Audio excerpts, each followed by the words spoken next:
Sa number 3, Bacolod City Councilor Alice Pino ang nag-abi-abi sa plano sa karon sa transport sector nga pasakaan siya sang kaso. Ini may angot sa pagbuyayaw niya sa ila sa nagluntad nga transport strike sa nagligad nga semana kung sa diin nagbinaisay sila. Si Albia nagaprihatag representasyon hasta sa inyo nga kausa. Ma'am, ayaw tani ko na muna na tabi. Pero di ano hindi ko kayo hindi ano yang ang ani why ko yalabot hindi pa ikaw yahaw why ko yagambat why ka di buyayaw.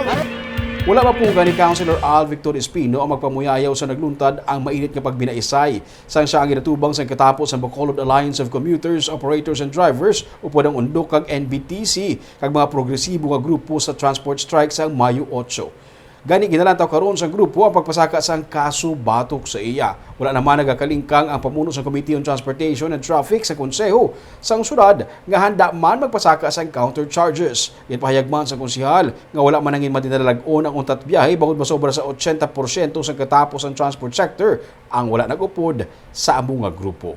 Ang binastos sa aton niya nga role, okay man na siya. Ang problema sila kung sabton mo sila sa ila lingwahe, tumangutos pa sila. So hindi naman ako. So the word that I will use is reciprocity.